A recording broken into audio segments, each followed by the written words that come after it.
Hello. We're not in the house. We are very much camping in a campground in our driveway. So this is our current project. Casey, why don't you tell them about our project, and then I will tell them what this has to do with this week's podcast. I swear she's not being held hostage. I know what that looked like. Anyway, this is a 72-year-old camper. It's a 1950 Silver Streak Clipper. It's really, really cool is what it is, honestly. Silver Streak bought the rights to this camper from Curtiss Wright, which made bombers in World War II. So it's like the fuselage to a World War II bomber. Yes. It's pretty dope. It is cool. It's one of the coolest things that I've ever owned, honestly. I enjoy it. We took it camping for the first time this past weekend. There's still a lot of work that obviously needs to be done. We put a makeshift floor in for now, and we just wanted to camp in it, so we pulled it up and went camping this past weekend, and it did wonderfully. It did. We need more than an air mattress. Yeah, that's the air mattress back there. But it's a work in progress. Other than that, it's super cozy, actually, surprisingly, and we wanted to, it was Casey's idea to kind of do something a little different and a little fun, and we hope to do more of this kind of stuff in the future where we go to like different places, even though this is our driveway. But we talked about going different places to do location podcasts. We named it The Gray Ghost. Yes, this is The Gray Ghost. We're going to have to get someone to make a little flag for him. Yeah. It has a flagpole.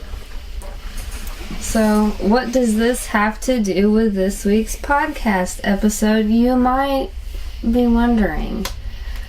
We're going to talk about some creepy camping stories. Camping can be super creepy. We've had weird experience before. We really have, and we'll talk about it here in just a minute. But cool. Camping is one of those things. For years, it has been made to be something spooky in pop culture. Like, you got Camp Crystal Lake, you know what I mean? Like, everyone plays on you go to the middle of nowhere and then something crazy happens. Oh. Or like Blair Witch, things happen in the woods, you know what I mean? There's also stories around the fire, urban legends, you name it, they have it. Yes, and we love camping. We do. So we thought about just going and bringing them together. Right, brother? Brother. Put it there. So I pulled some creepy camping stories. I'm going to read a couple of them. But I also wanted to talk about our experience. Moths are trying to get in. They are. But I wanted to talk about our experience that we had. Is when we first got together. And was it the first time we went camping together or the second time? It was a couple of times in. Yeah. We were still in the tent. Yeah. So it was right after we got together. Keep in mind, we still haven't figured out what this is to this day.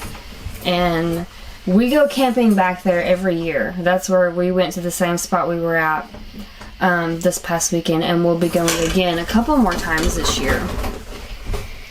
And so we went to bed, right? And it was really late. Mm-hmm. We had basically fallen asleep. It was like 2 o'clock in the morning. Yeah, we fell asleep, and then I'll let you kind of tell it from your side. Well, okay, so I love aircraft. I wanted to be a pilot, and I know what an engine sounds like, a jet engine, and I know how they sound as they fly by. Well, it was about 2 o'clock in the morning, like I said, we were very well asleep, and it sounded like there was a jet engine directly on top of our tent. Like, it was so loud it woke both of us up, but apparently no one else, which was a little weird. And for about 3 minutes, that same sound was above us, loud as hell. Like, it actually scared me to tears almost. Like, I was very much... I had a gun. Scared, yeah, and Casey immediately went out and was like, what's going on? But the sound was so loud, it was like vibrating. Yeah, it was like reverbing in the tent. Also, if you hear that noise, I forgot to turn that off. That is the refrigerator. So, sorry for any incessant humming in the background. But yeah, it was very scary. Yeah, it was definitely interesting. What got me, though, is like how the sound lingered. Because, a jet, you'll hear it, it's loud, alright? Even if it's low flying, it'll be loud, but the sound will travel away from you, because the jet is in motion. Well, whatever that noise was did not move anywhere, and it stayed the same pitch, if you will. And it was like the same monotonous noise. And it wasn't, I don't know, it felt like it was super close to us, like from above us, but like he looked outside, it was a clear night, couldn't see anything, I couldn't see anything. We looked for lights from things flying overhead, how planes and stuff have like those blinking lights, all of that, and to this day, every time we go out there, we make the joke of, are we going to get abducted? Because it was a very real experience for us. Yeah, it was definitely interesting. Yeah, no. The place where we go camping is reportedly haunted. Because we're in the Cherokee National Forest. And there's been a lot of history in those mountains and hills and things like that. My dad's friends told me stories of that place growing up. I had never really experienced anything there, honestly, until we had that one experience, and we haven't really had anything since, except for when we stayed in the tent. It was just us, no one else, and the raccoon guy was trying to get in the trash can. I mean, the trash bag. That was as spooky as it got after that. But no, I just thought it was a really cool thing. Trash bandits. I thought it was a really cool thing that happened to us. I don't know. I thought it was neat. If you guys have ever had a creepy thing happen when camping, let us know. I love to know those kinds of things. And where, because I would love to go and experience it as well. I would like to point out that there is more lights in here. We're just running on one bulb, so I don't know why I felt the need to point that out. I have no idea why you felt the need to point that out. Because the light's bothering me. Why? It just is. I think it's fine. Sets the ambiance. Ambiance. Come at me with the French words. Also, thank you guys for letting me have last week off, because I was very sick. I had bronchial pneumonia. She had that pneumonia. It was not fun. But I was fine. I'm feeling much better now, thanks to some medication and my healthcare providers. So, yay. So I got a few stories that I'm going to read here. And I'll kind of read a story, and then if we feel like we need to touch on it or like talk about it, we can. So, you ready? Yeah, let's do it. Okay. The first one is called A Perfect Circle. My pops and I are avid campers, not professionals anymore, but my dad used to be a wilderness guide for kids. We typically prefer the eastern-western Sierras as they have great car camping spots next to lakes and a lot of great trails. Last summer, we decided to go for a 2-night stay and do some day hiking. The campground was pretty full, not unusual for the summer, but we were lucky enough, I thought at the time, to find a pretty secluded site, and we set up our tents. First night was normal, little bear activity, but we were used to that. Second night, I crawl into my backpacking tent, head and toes hit both ends, it was very small, and I pass out cold. Until about 3 a.m. when I woke up to the sound of footsteps. My dad is a diabetic and needs to get up to pee around 3 to 4 times a night. And the sounds are definitely footprints, but they were coming from the wrong direction. We were located next to the bathroom, so the footsteps should be moving in that direction. but they were coming closer to my tent. They stop about a yard short, and the breathing gets really heavy. I first brush it off as Dad, maybe lost without a flashlight. The breathing then goes away. I fall back asleep, only to be woken a few minutes later to breathing right above my tent. You know what rush of terror up the spine? I had that. It wasn't Dad. I laid perfectly still, but the footprints continued to circle the tent. I had the ring fly on so I couldn't see through the roof, and it was a new moon and pitch black. Now I convince myself, a heavy sleeper, that I'm dreaming. Just as the thought runs through my head, I feel a single finger run up the length of my foot through the tent, really slow and methodical. Now, I figure I have to be dreaming because my foot is in the sleeping bag, and I couldn't possibly feel that. But that comfort disappeared quickly when I realized that my foot was bare and out of the bag. Man, that's the dangerous part. I lay frozen as whatever it was stroked my foot for a minute or two, gave a few more labored breaths, and then stood above my tent for what felt like an eternity before disappearing. I stayed up all night. In the morning, I heard my dad get out of his tent. I bolted up and met him by the fire. He looked me in the eye and asked if I had gotten up in the night. I asked him the same thing. He said he had around 2 a.m. because he thought someone was going through our stuff. As I told him the story, we noticed our gear had been neatly rearranged on the table. Every item. Nothing was taken or missing. That was nice. Footprints were in a perfect circle around my tent. We still can't even talk about it. So somebody had a little late night petty session. I don't know. You don't have to be lonely at perfectcirclesonly.com. Wow. No. Ghost dating site. I don't know. That's a little...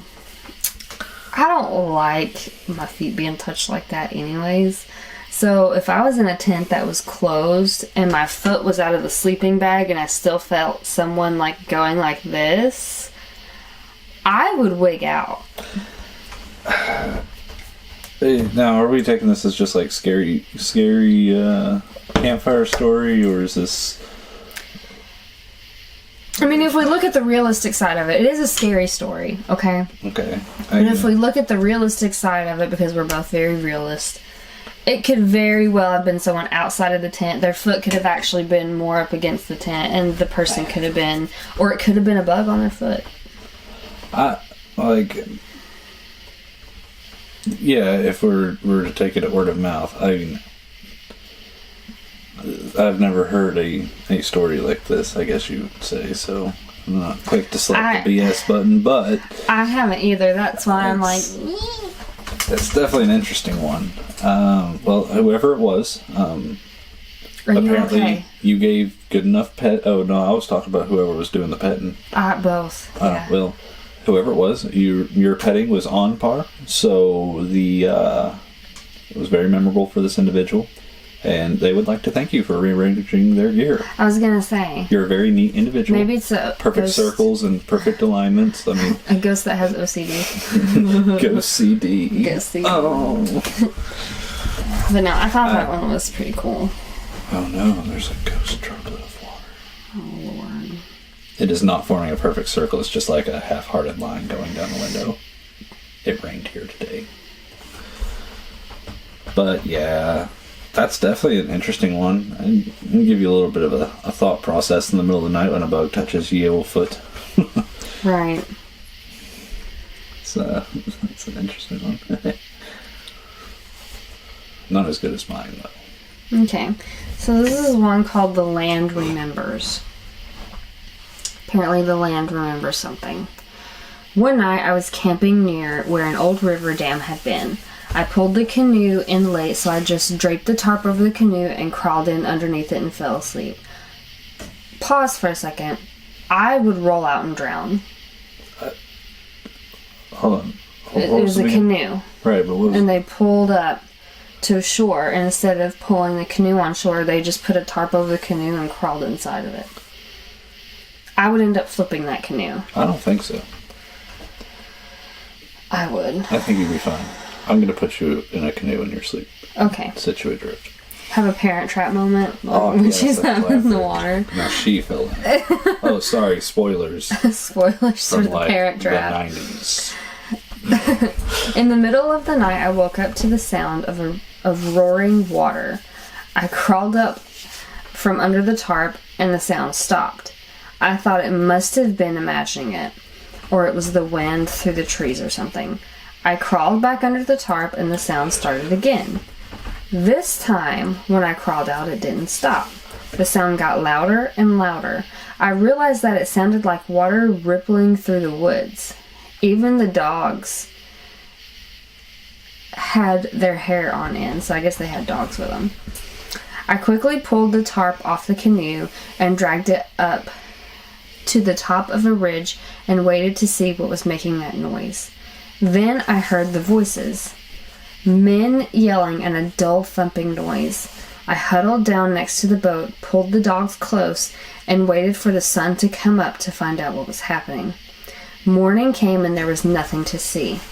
To this day, I don't know what it was, but I have my ideas. I will not camp there ever again. I was told that the land remembers, and that's fine. I just don't need to be there when it's remembering.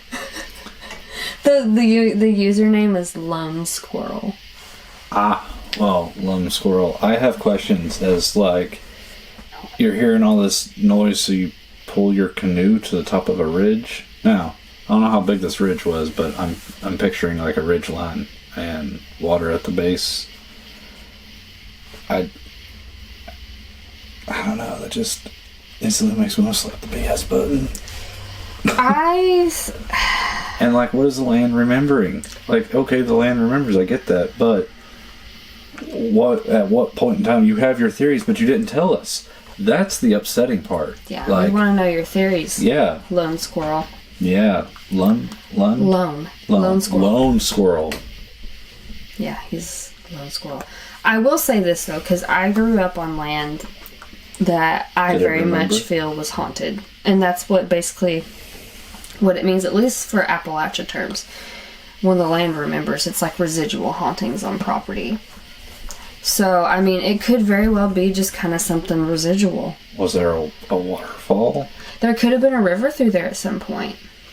Where that person is. Like, on the ridge? Like, no, like down in where they were. And then they pulled their stuff up to the ridge to, like, try to get a better look, and they didn't see anything. Because they started out, like, down in a also, water. Pulling a whole canoe to the top of a ridge is not, like, a very quick thing. Like, you ain't picking that bad boy with your dogs. Yeah, with your dogs. I have questions. I think it's an interesting story. It is. It definitely is. I'm not going to discredit and say, you know, they experienced something. What it is, I don't know. Yeah, I apologize if it seems that I am just slapping the old button on everybody here. Have you ever, like, lived on land that was haunted or, like, experienced it on, like, property, not a building? It's really hard to explain. Like, no, I mean, I've had my dad tell stories of, like, them hiking and well, that woman. Yeah, we need to get him on here at some point to talk about that, because I have a lot of questions about that. Yeah, good luck. He's just me, but bald. I know.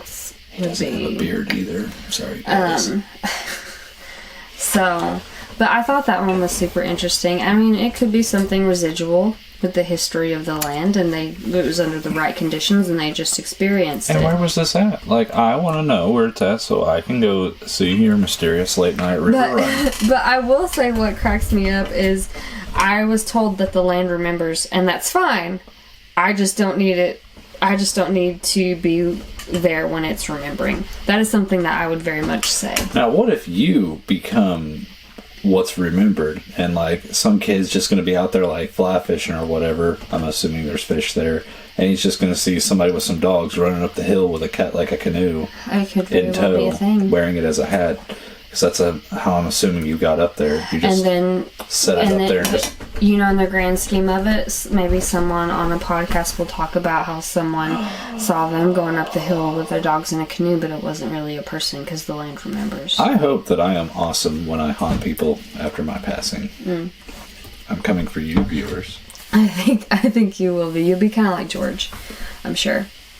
But we're going to take a quick break because we're running out of time. And then drinks. I am out of drink. And then we will be right back, guys. What? Okay, so we're back. We did play some of it back. We apologize for creaking. We're in a World War II bomber. You get what you get sound-wise. And some of the sounds. And I have a folding chair I'm sitting in. If I would have thought about it, I would have had us just clip these on ourselves, but one of my clips is missing. I blame the cats. Yeah. Also, update on the cats. They're doing great. Spoiled creatures. I got bit in the finger. Yeah. Just today. But they're so cute. They are the bugs. They're so cute. They're doing so good. Kinda. Kiki's still working on it. Yeah, Kiki's still a little rough around the edges, but she's getting there. Some days are better than others. We're going to get her like a little orange reflective vest so that she can continue trying to direct foot traffic in the house like she do. Yeah, because she sits in the kitchen, and to get to our bedroom and their bedroom, the podcast room, you have to go through the kitchen. So she'll sit in there, and the other cats are trying to get around her, and she's like... She yells at them. She's like... Yeah, she lets some of them go sometimes, and other times she's like... Back to holds your her room. little paw up and like, this way. Anyways, I want to do just a couple more stories. And then next week we're going to do the EVP challenge. I was trying to come up with something smart-assy, like the electronic vehicle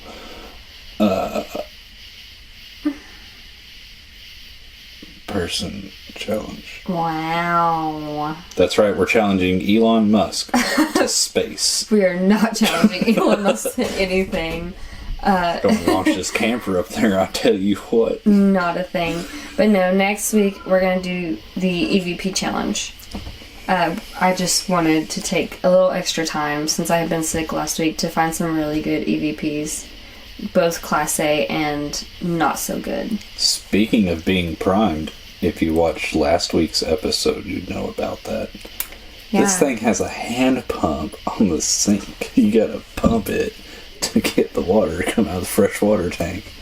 I'm not drinking anything out of that 72-year-old tank, but it's cool, and I made it work earlier.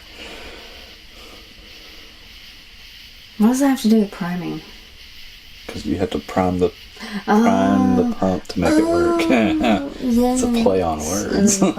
So, if you want to be ready for the EVP challenge, make sure you watch last week's episode so you will know what priming is. I will probably go over it at the beginning of the episode for next week, but just watch it anyways, just in case I don't. Because you don't know what I'll do. I might do it, I might not. And you better be sure to watch this week's episode so that you know to go back and watch last week's episode to be ready for the EVP episode. For next week.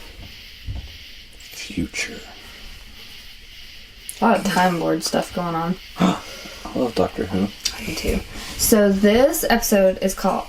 this story is called The Missing Hiker. Is that what that said? This whole time I thought it was The Missing Miner. Basically the plot for Stranger Things Season 1. Which we're going to get sidetracked for a second. We are all caught up now, and what a fantastic series. Was Will a hiker? No, he was riding his bike and then... He wouldn't be able to tell that freaking helmet of hair he's got. Yeah, the evolution of his hair is not, it just stays the same no matter what. We could honestly probably do a whole episode on Stranger Things and multi-dimensions, which we might actually do. That would actually be super cool. But well, little plot twist, I'm sure you've probably heard in the news lately, Oak Ridge is trying to open up a another dimension, some Stranger Things, and we're not that far. We're but a wee bit of a stone's throw. That's literally our next door neighbors. Yeah. So, if you're watching this from the right side up, we're probably in the upside down. I apologize. It happens. Honestly, if we had this, I think we'd be okay. In the upside down. I don't know, with a bunch of vines in it. Yeah. That's a clean. But no, for real, a really good series. I think that would be a good future episode. Yes. Other dimensions, because there's actually ghost theories about other dimensions. It's really cool. But anyways, so the missing hiker. We're back on track here. Yes. Here we go, guys. Park ranger here. Not me, the person telling the story. Another ranger and I were out on a search and rescue call. The missing person was a man in his 20s. He had gone hiking and had not returned the day that he had intended to. When we got the call, it was nighttime, but we hiked within a few miles to set up camp on a ridge that had a pretty good view. He had gone into the woods prepared, so we decided to wait until daylight before beginning the search. Around 2 a.m., I get up and I'm taking a whiz. Didn't say whiz on here, but I'm going to say whiz. Oh, okay. When I see a moving light at the base of the cliffs across the valley a few miles away. Looks like a flashlight beam. I tell the other ranger and we make the decision to keep waiting for daylight. Why would you not go? Anyways, the next morning we decided to go check out the area and bring this guy home. We get to approximately where we saw the light the night before and start calling his name. Soon we find his body at the base of the cliff. He had fallen 60 feet on his head. The body was badly mangled. We radio back that this has now become a recovery instead of a rescue. At this point, the other ranger yells for me to come and look at this. Lying 20 feet from the man's body was his mag light. It seems odd, but I thought nothing of it until the other ranger reminded me of the light the night before. It kind of gave me the creeps, but I still dismissed it. Before too long, the coroner arrived and inspected the body. After he took the body back to the lab, he said the man had been dead for at least 48 hours before we found the body. All of a sudden, the "oh shit" alarm went off in my brain. I knew that it couldn't be possible. I had the coroner review his work. Same result. I tried to find an explanation for the light I had seen, perhaps other hikers. But one search and rescue guy had stayed at the only trailhead in the area all night. No one had come or gone. To this day, I have no clue what I saw that night. It freaked me out, though.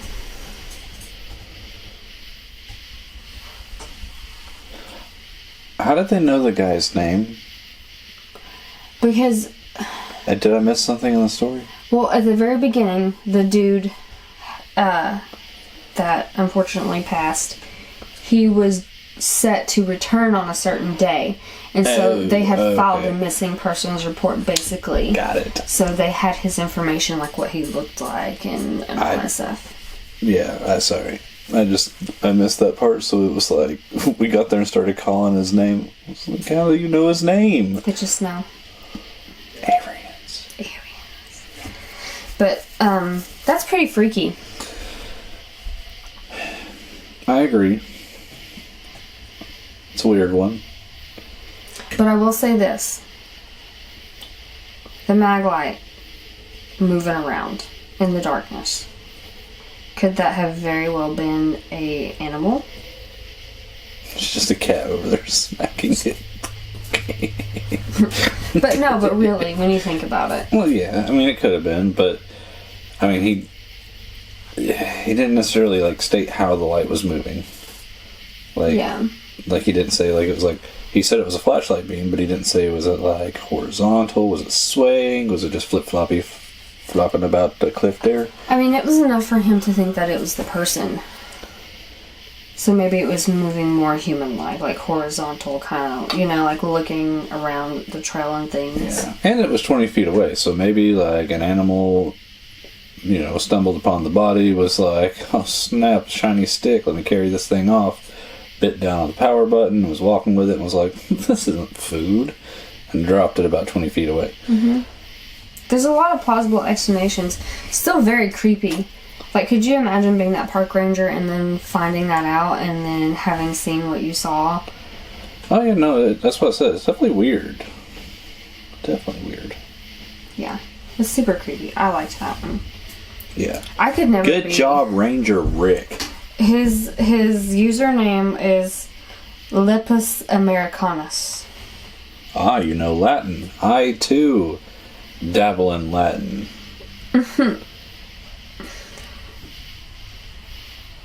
So, yeah. You were waiting for an example, weren't you? Let's see. I'm trying to find one more good one. I could not be a park ranger, though, honestly. I wanted to be a park ranger. I wanted to work for TWRA. I thought it would be pretty neat. Drive around a boat all day, getting paid.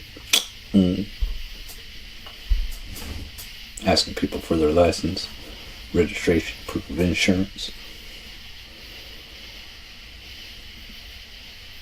Sorry, I'm reading this one real quick. I was being cool. Oh, okay.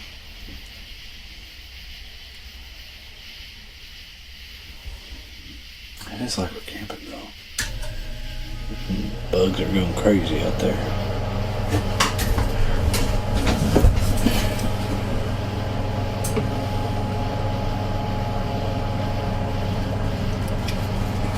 So the last one that I'm gonna do is called The Blood Curdling Scream. There are actually a lot of legends and myths about screams in the woods. And I've got one for this. Do you want to say yours real quick and then I'll tell the story? Oh no, we'll tell the story and I'll follow it up with mine. Okay. So I'm just gonna read this real quick and then you can tell your thing and I'll talk about a couple of local legends about this. The blood curdling scream. You done messed it up. The blood curdling scream. I'm working on my audiobook voice. Oh, the blood curdling scream. Some friends and I were doing some night fishing on the James River. I don't know where that's at. We were sitting along the shoreline with a nice fire going, accompanied by the usual idle talk and a few beers, when suddenly everyone just stopped talking, like a light switch had flipped. We were all staring across the river and felt as if something or someone was staring back at us. It was a very uneasy feeling, to which some of the group tried to shake off with the typical macho humor, when suddenly a blood-curdling scream erupted from the other shore that froze all of us in our tracks. This sound was unlike any other that we had heard, and it made every hair on my body vibrate and tingle. The only way I can describe it is it sounded like a wild person with no language skills being gutted alive. That's very graphic. Good description, though. Yeah, it's really cool. No words, just high-pitched, blood-curdling scream. Nobody moved or said a word. We all sat there, fixed in our stare, when just as suddenly as a second scream was let loose that was even more fearsome than the first. By this time, several of us were sprinting to our trucks that were parked within 20 or 30 feet and retrieving various firearms, so they were prepared for something to go on. They sound like some good old boys. Donnie D and the boys. We all sat there quietly with our eyes fixed, staring toward the opposite shore, watching the light from our fire reflecting off the rocks. Hours later, we packed it up and left, feeling very unsettled. We never did figure that one out. Sorry, we never did figure that one out, or even hazard a guess as to what was on that opposite bank. This was submitted by I'm Jonesy. Well, where's Riley? Word. I love Letterkenny. Well, Mr. Jonesy, These do sound like you were hanging out with the boys, and everybody had their firearms on hand, ready to go. Well, kind of on hand. If you've never listened to bobcat or mountain lion yells, I highly recommend you do that, just so you familiarize yourself, because those two cats sound just like humans screaming or babies crying.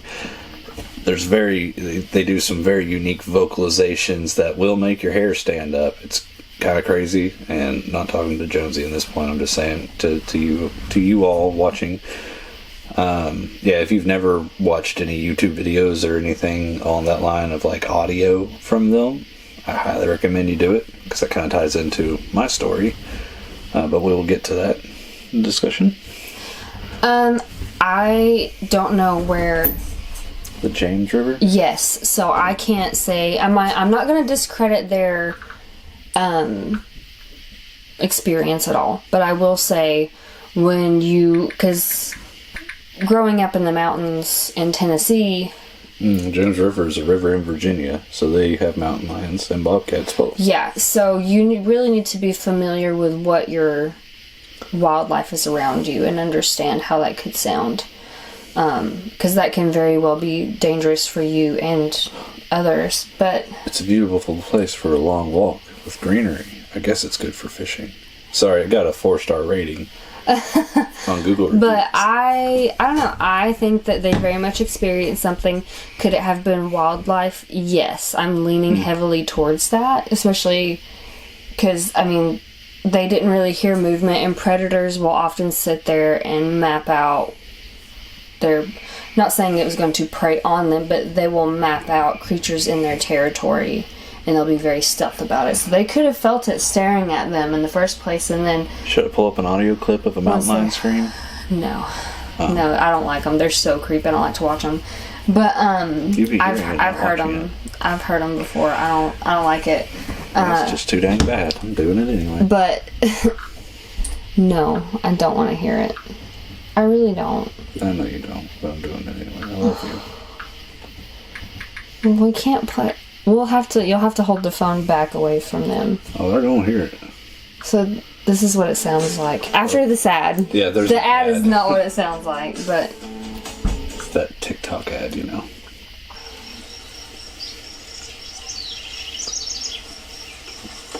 It's not the birds. That's what.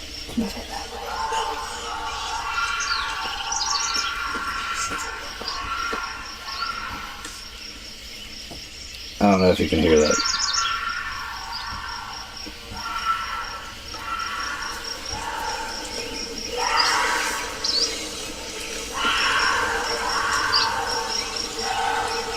But my point is... so creepy. I hate it. They make some pretty wild ass noises. It sounds like what I would consider a wild man. Like a wild human. Wild woman is very feminine in nature. All the... Yeah. Wow. That's what they sound like. And bobcats aren't... They sound like someone screaming. Yeah, they get... Like feral screaming. Yeah. It is pretty much like the description he gave sounded just like a mountain lion. Yeah, it's very bone chilling. It's, if you've ever experienced it, sound off down below, because you know exactly what we're talking about. Because I've experienced it in person before and literally cried because it was so terrifying. Yeah, so you may not have heard that from my phone because it's my phone being played into that, but I just hit the YouTube. I just typed in mountain lion, and like the first thing that popped up was mountain lion scream, and that was the video. Yeah, but no, I think that it was wildlife. Not discrediting like what they encountered, but I think that's a very plausible explanation for what they encountered. So as far as my story goes, a lot of my experiences happen when me and my dad are hanging out, but we were at his house over in I guess it's Powell. Anyway, in Powell, Tennessee, and we were outside next to the swing, and there was a scream. Now keep in mind, I'm familiar with mountain lion screams, and same with bobcats, but there was a scream that came from the top of the ridge that didn't, like, it didn't sound like either one of those. And if my dad had hair, it would have been standing up. My hair was standing up. And it was... I've never heard anything like it. Could it still have been a mountain lion just doing its thing a lot different than others? Sure. But I don't know, because I was nowhere near it. It was echoing up the ridge. Probably that guy up there with his canoe and dogs. But, yeah, it was echoing along the ridgeline there, and it was enough to make us go back inside. I know that much. We were no longer enjoying that night out in the field. It was kind of off-putting, if you will. Yeah, like I've definitely heard things because I've camped multiple places in East Tennessee, and I've heard things similar to that in the wild. And again, like, it's absolutely terrifying. So, yeah, the important takeaway from that one is make sure that you are aware of the wildlife in your area. Learn your local wildlife calls. Whether it be any of the predatory calls. You don't want to fall victim for that. Like, oh, listen to it scream, let me go help that lady, and then you get jumped by a giant kitty cat. Yeah, those murder mitts really do be murdering, though. It'll knock stuff off your shelf, if you know what I mean. It'll give you the real skibbity pat. We're cat owners. We know what they will do. Or it will just sit there and be like, oh, like Taz, yeah. We call him Noodle Brain. There's not a lot that happens. He's a very special boy. He also sits and his feet go two different directions. Yeah, he's adorable. But anyways, back to it. But yeah, definitely learn your wildlife. Not only locally, but like if you're going to go out of state camping, please learn your wildlife and learn the rules and the regulations. And also, if you're hiking and you smell a cucumber, you're probably around a rattlesnake. Yeah. Or no, copperhead. Sorry, not rattlesnake. Rattlesnakes rattle. Copperheads smell like cucumbers. I remember what I was going to say. So, going off of the whole screaming thing, Appalachian folklore, we talked about this when we were camping. The woman in the woods. It's a thing. She sounds like a good time. It's a real thing. She is not a bobcat. She's not or mountain lion, but she very much sounds too human. Like her scream is not that feral, and sometimes she'll say things. Basically, Appalachia, if you hear someone calling your names in the wood, no you don't. If you hear a baby crying, no you don't. If you hear a female humming, no you don't, kind of thing. If you whistle and the woods whistle back, don't go. They don't. Just leave. Just go home. Or don't. Like a man. Really, really go home. I actually want to do an episode on Appalachian folklore from our area because I think it's very tell the story of the El Chupanibre too. Yeah, when we do that episode, we'll have to bring in the bald one for that. Not the bald win. Don't get excited. The bald one. No, that is father. Casey's dad. You guys would really like him. But no, these were some really fun stories. I enjoyed the change of scenery coming out here. It actually feels like we're camping again, and sounds like it. I'm waiting for the train to go by. I'm ready to go back camping, honestly. So, but thank you guys for tuning in. We'll be back next week with the EVP challenge, and then the following we'll have a guest. I had to cancel her because I was sick last week, but our guest will be coming up here, and I'm so excited for you guys to meet her. We're going to shoot quite a few videos. It'll be really fun. And I will say, you all can completely blame Brittany, because I offered to do a voiceover with this lovely draw while she was sick. He did offer to. She could have held up like cue cards, and I could have read them off. It was all planned out. I literally had no voice at all. It was absolutely terrible. I had not been that sick in a long time. We could have done the whole episode whispering. It would have been fine. But I'm feeling much better now. So maybe you'll get to do a voiceover another time. We'll figure it out. But I enjoyed this. Did you enjoy this? Did you have fun? Yeah, it was good. I did too. We'll have to do more stuff like this. I'm sorry for like the sound quality. I don't have curtains in here.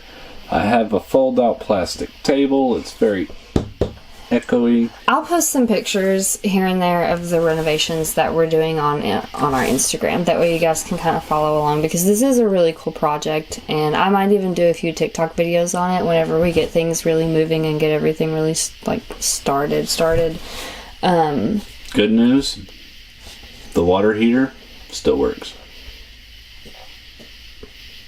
I'm sure that's great news for them. It is kind of good news for us, though, because we want to go camping in the wintertime, so we'll need something like that to help us out a little bit, I think. So, yeah, thank you guys so much. If you want to tell your paranormal story, hit us up on our socials.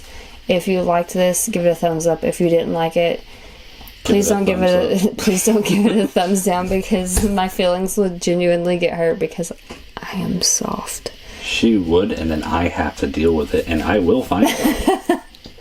But no, I really am having fun doing this podcast. It's only going to get worse from here. Better. It's only going to get better from here. So, but thank you guys so much for tuning in, and we'll see you guys next week. Bye. Oh, we didn't dancing on the outro. We'll have to put music in here. Oh, it looks so weird because of my black shirt. Dark to the background. Oh, gosh. Are we ostriches? No, we're done. Bye. Bye.